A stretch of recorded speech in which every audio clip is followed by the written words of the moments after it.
Hello food lovers, ಅತ್ಯಂತ ರುಚಿಯಾದ tomato ಬಾತ್ನ cooker use ಮಾಡಿ ತುಂಬ ಸಿಂಪಲ್ ಮೆಥಡಲ್ಲಿ ಹೇಗೆ ಮಾಡೋದು ಅಂತ ನಾನಿವತ್ತು ನಿಮಗೆ ತೋರಿಸ್ಕೊಡ್ತೀನಿ. ನಿಮಗೂ ಇದೇ ಥರ ಒಳ್ಳೆ ರೆಸಿಪಿ ಬೇಕು ಅಂದರೆ ನಮ್ಮ ವೀಡಿಯೋನ ಸ್ಕಿಪ್ ಮಾಡದೆ ಕೊನೆ ತನಕ ನೋಡಿ ನೀವು ಟ್ರೈ ಮಾಡಿ. ವೀಕ್ಷಕರು ಯಾರಾದರೂ ಹೊಸದಾಗಿ ನಮ್ಮ ಚಾನಲ್ಗೆ ಬಂದಿದ್ದರೆ ದಯವಿಟ್ಟು ಇವಾಗಲೇ ಸಬ್ಸ್ಕ್ರೈಬ್ ಮಾಡ್ಕೊಳ್ಳಿ. ನೀವು ಸಬ್ಸ್ಕ್ರೈಬ್ ಮಾಡ್ಕೊಳ್ಳೋದ್ರಿಂದ ನಾವು ಮತ್ತಷ್ಟು ಹೊಸ ವೀಡಿಯೋಸ್ ಮಾಡಲಿಕ್ಕೆ ತುಂಬ ಸಪೋರ್ಟ್ ಸಿಗುತ್ತೆ. ನಾನು ನಿಮ್ಮ Lakshmi, welcome to Lakshmi recipes. ನೋಡಿ ವೀಕ್ಷಕರೇ, ನಾನಿಲ್ಲಿ 1 ಕಪ್ ಅಕ್ಕಿ ತೊಗೊಂಡಿದ್ದೀನಿ. ಇದನ್ನು ಒಂದು 10 ನಿಮಿಷ ನೆನೆಸಿ ತೊಗೊಳ್ಳಿ.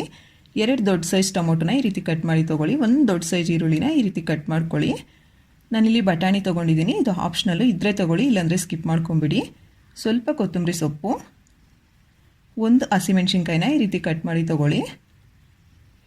8 ಕಾಳುಮೆಣಸು, 1 ದೊಡ್ಡ ಚಕ್ಕೆನ ಈ ರೀತಿ ಮುರಿದು ತೊಗೊಳ್ಳಿ. 2 ಏಲಕ್ಕಿ, 1 5 ಲವಂಗ, 1 table spoon ginger garlic paste, 4 table spoon ಎಣ್ಣೆ,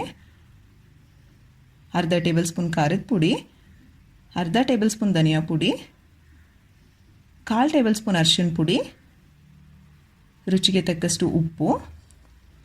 ಇವಾಗ ತಯಾರಿ ವಿಧಾನ ನೋಡೋಣ. ಸ್ಟವ್ ಆನ್ ಮಾಡಿ ಕುಕ್ಕರ್ ಇಟ್ಕೊಂಡು ಇದಕ್ಕೆ ಎಣ್ಣೆ ಹಾಕ್ಕೊಳ್ಳಿ. ಎಣ್ಣೆ ಸ್ವಲ್ಪ ಕಾದ್ಮೇಲೆ ಇದಕ್ಕೆ ಚಕ್ಕೆ, ಏಲಕ್ಕಿ, ಲವಂಗ, ಮೆಣಸು ಎಲ್ಲವನ್ನು ಹಾಕ್ಕೊಂಡು ಕಲಿಸ್ಕೊಳ್ತಾ ಸ್ವಲ್ಪ ಫ್ರೈ ಮಾಡ್ಕೊಳ್ಳಿ.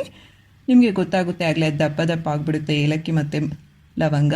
ಆವಾಗ ಇದಕ್ಕೆ ಈರುಳ್ಳಿನ ಸೇರಿಸ್ಕೊಂಡು, ಈರುಳ್ಳಿ ಸ್ವಲ್ಪ ಸಾಫ್ಟ್ ಆಗಬೇಕು, ಅಲ್ಲಿ ತನಕ ಫ್ರೈ ಮಾಡ್ಕೊಳ್ಳಿ ಸಾಕು.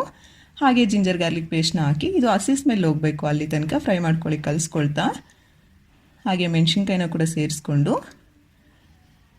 ನಂತರ ಹಸಿ ಬಟಾಣಿ ಹಾಕ್ಕೊಂಡು 1 ರಿಂದ 2 ನಿಮಿಷ ಚೆನ್ನಾಗಿ ಕಲಿಸ್ಕೊಳ್ತಾ ಫ್ರೈ ಮಾಡ್ಕೊಳ್ಳಿ. ಇದನ್ನೆಲ್ಲವನ್ನು ನೀವು ಮೀಡಿಯಮ್ ಟು ಲೋ ಫ್ಲೇಮ್ಗೆ ಅಡ್ಜಸ್ಟ್ ಮಾಡ್ಕೊಳ್ತಾ ಫ್ರೈ ಮಾಡ್ಕೊಳ್ಳಿ. ನೋಡಿ, 1 ರಿಂದ 2 ನಿಮಿಷ ಆದಮೇಲೆ ಇದಕ್ಕೆ ಟೊಮೊಟೊನ ಹಾಕಿ, ಟೊಮೊಟೊ ಪೂರ್ತಿಯಾಗಿ ಸಾಫ್ಟ್ ಆಗಬೇಕು, ಅಲ್ಲಿ ತನಕ ಫ್ರೈ ಮಾಡ್ಕೊಳ್ಳಿ, ಕಲಿಸ್ಕೊಳ್ತಾ ಮಾಡ್ಕೊಳ್ಳಿ ಇದನ್ನೆಲ್ಲ. ನೋಡಿ, ಟೊಮೊಟೊ ಇಷ್ಟು ಮೆತ್ತಗಾದಮೇಲೆ ಇವಾಗ ಇದಕ್ಕೆ ಅರಿಶಿನ ಪುಡಿ, ಖಾರದ ಪುಡಿ, ಧನಿಯಾ ಪುಡಿ ಎಲ್ಲವನ್ನು ಹಾಕ್ಕೊಂಡು 1 ನಿಮಿಷ ಚೆನ್ನಾಗಿ ಕಲಿಸ್ಕೊಳ್ತಾ ಫ್ರೈ ಮಾಡ್ಕೊಳ್ಳಿ.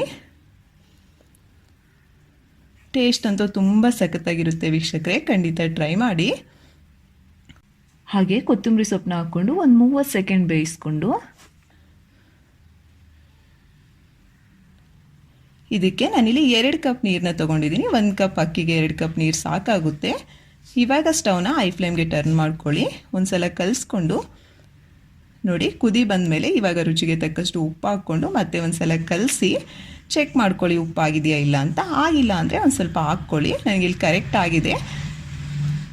ಅಕ್ಕಿ ನೆನೆಸಿಟ್ಟಿದ್ವಲ್ಲ ಅದರಲ್ಲಿ ನೀರನ್ನ ಸಪ್ರೇಟ್ ಮಾಡಿ ಅಕ್ಕಿ ಮಾತ್ರ ಹಾಕ್ಕೊಂಡು ಮತ್ತೆ ಒಂದು ಸಲ ಚೆನ್ನಾಗಿ ಕಲಸಿ ಕುಕ್ಕರ್ನ ಕ್ಲೋಸ್ ಮಾಡಿಕೊಂಡು 2 ವಿಜಲ್ ಕೂಗಿಸ್ಕೊಳ್ಳಿ. ಗಾಳಿ ಪೂರ್ತಿಯಾಗಿ ಹೋಗಲಿ. ಗಾಳಿ ಹೋದ್ಮೇಲೆ ಓಪನ್ ಮಾಡಿ ನೋಡಿದ್ರೆ ನಿಮಗೆ ತುಂಬ ಈಸಿಯಾಗೂ ಸಖತ್ ಟೇಸ್ಟಿಯಾಗಿರುವಂತಹ ಟೊಮೊಟೊ ಬಾತ್ ರೆಡಿ. ನೋಡಿ, ಇದನ್ನೆಲ್ಲ ಕಲಿಸ್ಕೊಳ್ಳಿ ಚೆನ್ನಾಗಿ ಕೆಳಗಲಿಂದ ಮೇಲಕ್ಕೆ. ಇಷ್ಟೇ ವೀಕ್ಷಕರೇ, ನೋಡಿ ಎಷ್ಟು ಉದ್ರುದ್ರಾಗಿ ಕಾಣಿಸ್ತಿದೆಯಲ್ಲ, ಅಷ್ಟೇ ಸಖತ್ ಟೇಸ್ಟಿಯಾಗಿರುತ್ತೆ. ತುಂಬ ಸಿಂಪಲ್ ರೀ ಇದು.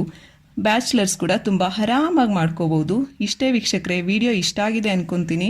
ಖಂಡಿತ ಲೈಕ್ ಮಾಡಿ, ಆದಷ್ಟು ಜನಕ್ಕೆ ಶೇರ್ ಮಾಡಿ, ಸಬ್ಸ್ಕ್ರೈಬ್ ಮಾಡ್ಕೊಳ್ಳೋದು ಮಾತ್ರ ಮರ್ತೋಗ್ಬೇಡಿ. Thank you for watching.